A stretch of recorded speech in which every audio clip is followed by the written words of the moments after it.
Without doubt, the most famous ship to fly the Australian White Ensign, HMAS Melbourne, was laid down in April 1943 as HMS Majestic. With the ending of World War II, all construction work stopped, as the British Royal Navy no longer needed another aircraft carrier. The arrival of carrier-based jet aircraft and new British inventions in carrier design, such as the angled flight deck, steam catapult and mirror landing system, meant that the ship had to be redesigned to incorporate these latest advances in technology. This delayed the completion of the Melbourne, and she was finally accepted into the RAN service on the 8th of November 1955. With her arrival in Australian waters in 1956, the HMAS Melbourne became the flagship of the Royal Australian Navy, an honour she would hold for the next 26 years. HMAS Melbourne carried British-built Fairey Gannets and Sea Venoms, which were used to form 816, 817 and 808 squadrons. Sycamore helicopters performed search and rescue operations until the arrival of the Wessex in the early 60s. The Wessex provided the first anti-submarine warfare helicopter operations from the Melbourne and continued in a search and rescue role until 1982.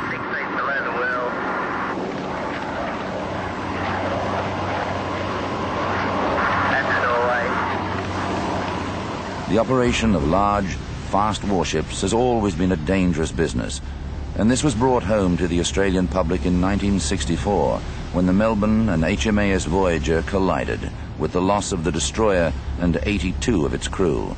And again in 1967 when the Melbourne and the USS Frankie Evans collided, with the loss of 72 American sailors.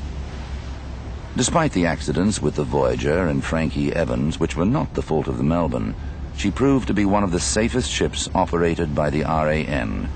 In 27 years service, only 4 crew were lost. All were air crew. In 1967, the Melbourne's air group of Gannets and Sea Venoms were replaced by Trackers and Skyhawks. These, along with the later Sea Kings, served on board HMAS Melbourne for the next 15 years, showing the Australian flag on all the world's great oceans.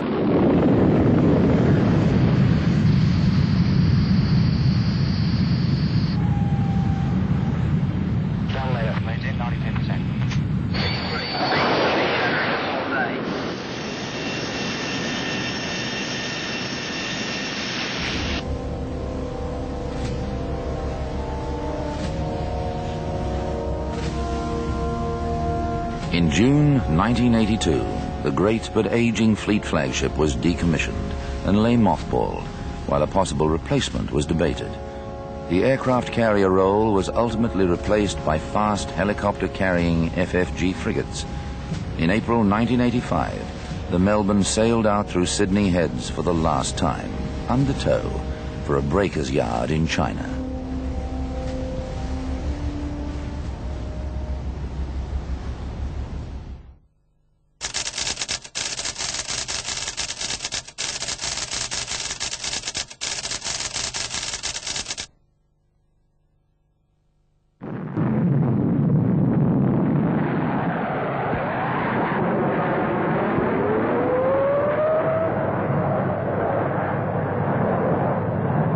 The de Havilland Sea Venom was the Royal Australian Navy's first jet-powered fighter and the first all-weather fighter in the Australian Defence Forces. Night intercept operations were now possible due to modern aircraft instrumentation and the AI-17 radar, which was very sophisticated for an aircraft of the period. For the first time, an observer worked as a team, with the fighter pilot to guide him to the target at night or in heavy cloud using the AI-17 radar. Under these conditions, the pilot had to have absolute faith in the radar skills of his observer. A total of 39 Sea Venoms were bought in 1956 to serve with 805 and 808 squadrons aboard HMAS Melbourne. They also served in 724 Squadron in the training role at HMAS Albatross in Nowra. Now all is ready for the cartridge-fired startup.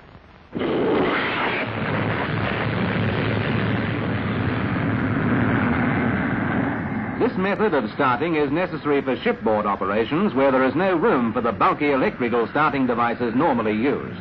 Again, the folded wings are a great space saver in the carrier's hangars.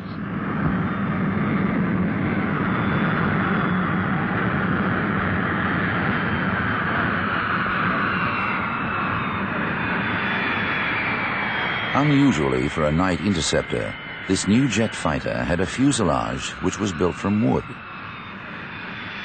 The Sea Venom was solid and pleasant in its handling characteristics, with a relatively good safety record, although 11 were ditched or lost in crashes during the years it was in service with the RAN.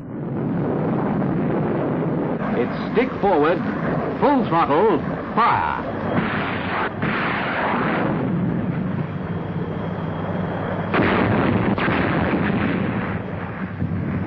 Fired from 1,500 feet in batches of 8, the rockets are right on target.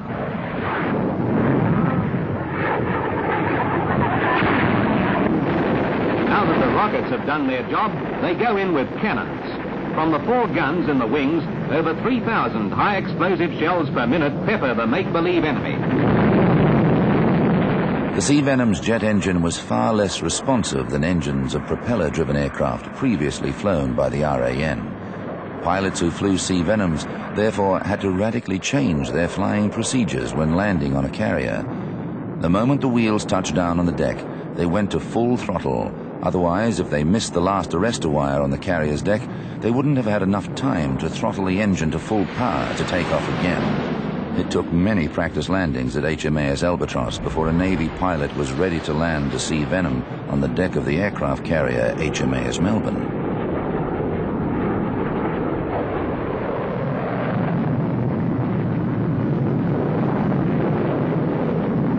The Sea Venom soldiered on until 1967, when it was replaced by the Skyhawk.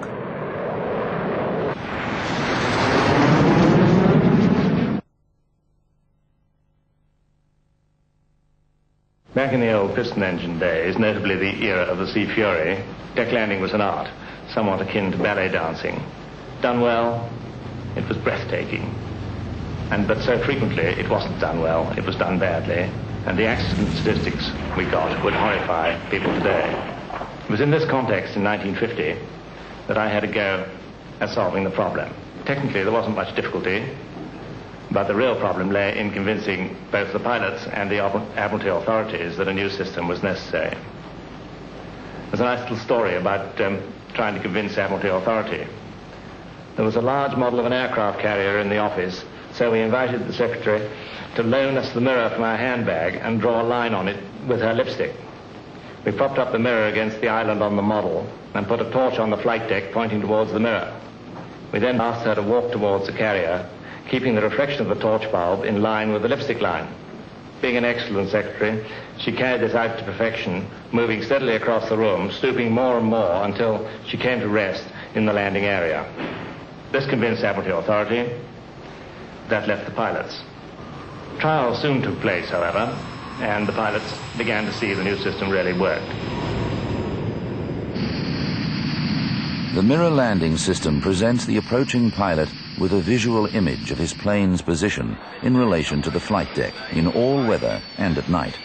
This is a much faster and more accurate method than with a landing signal officer or batman signaling to an incoming aircraft with his pair of colored paddles or lighted wands at night. In fact, when it was introduced together with the angled deck, it produced an absolutely dramatic reduction in the accident rate. For every 18 accidents that we used to have, we now had only 1. And on the glide path, approaching minimums, look ahead for the ball. Keep that orange ball in the middle. Down next spot. Keep that nose up.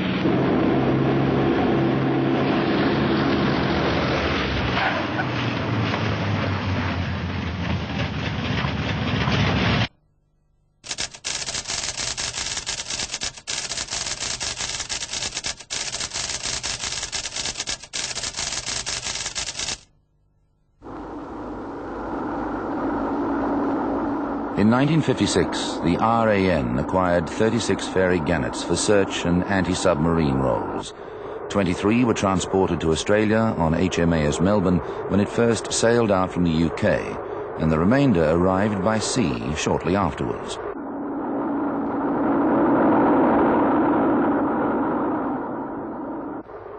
Gannets had two turboprop engines with counter-rotating propellers rotating about a central shaft, giving the plane a single engine configuration.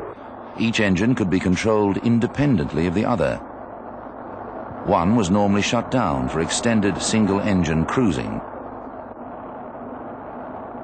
This unusual arrangement gave the anti-submarine aircraft the advantages of two engines with the size of a single-engine aircraft. Submarine operators sat behind the Gannet's pilot in separate cockpits.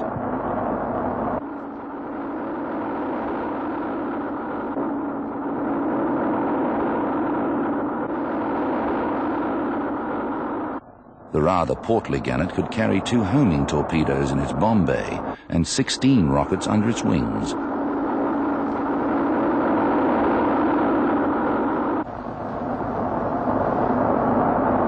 The Gannet served with 816 and 817 squadrons until 1967, when they were replaced by the Tracker.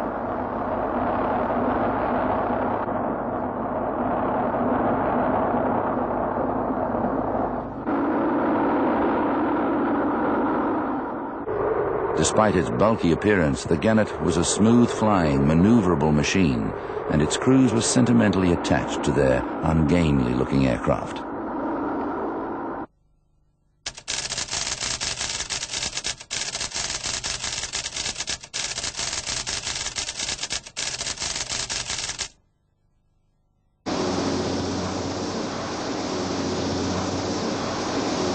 The Westland Wessex was the Royal Australian Navy's first hunter-killer anti-submarine helicopter, capable of flying night or day in any weather. 27 of these American-designed but British-built aircraft were purchased from the Westland Company in 1962. They saw service on board HMAS Melbourne in an anti-submarine role and as search and rescue helicopters.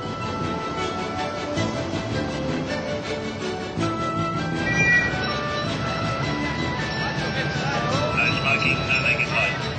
3 Echo, 3 Foxtrot, port to starboard. $2 vendors, $2 cross passageway, refueling on the flight deck.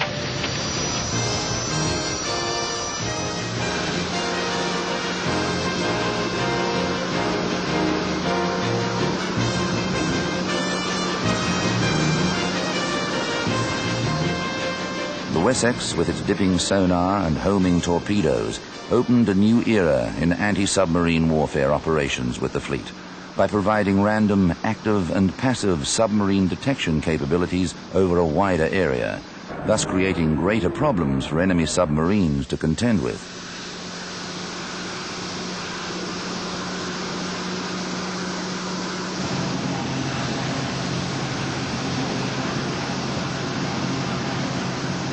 In 1968, 23 of the helicopters were updated to the Mark 31B configuration, fitted with improved engines, new sonar and communications equipment, which extended their service life. Your heading for the new position is 215. Roger. Sounds like a helo transmission. Affirmative, sir. EQS 30 transmissions north. Mike 4, this is 825. Contact. Possible submarine. Bearing 180, range 1,000 yards. Confidence high. G, sir. Kilo 25 is hot, 180, 1,000 yards. Base course 300. 8 to 5, roger. Your heading for the new position is 215. Roger, raise the ball. Roger, raising the ball.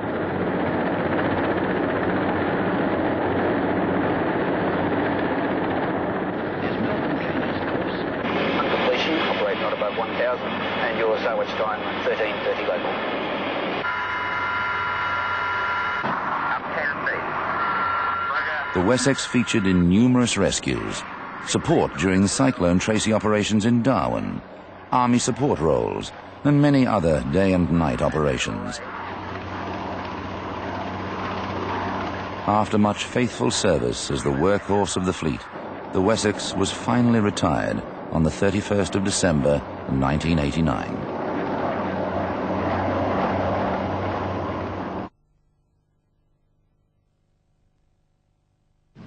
That fear, which I put down as adrenaline, fear, works for you. It doesn't work against you, and one never wants to be afraid of fear in the air. On July the 17th, Lieutenant Commander Graham King survived a mid-air collision and this crash landing at the Naval Air Station Nowra. It was the first accident that I've had in 18 years of flying. From the first days of naval aviation, the small, heaving deck of an aircraft carrier has been an adrenaline-filled challenge for a pilot to land on.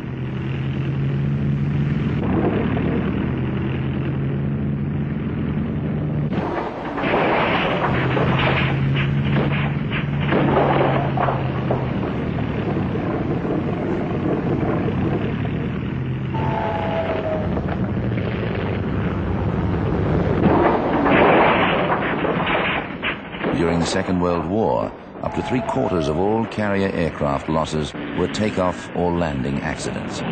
Coupled with combat losses, the lifespan of a carrier pilot could be very short, sometimes only a matter of weeks.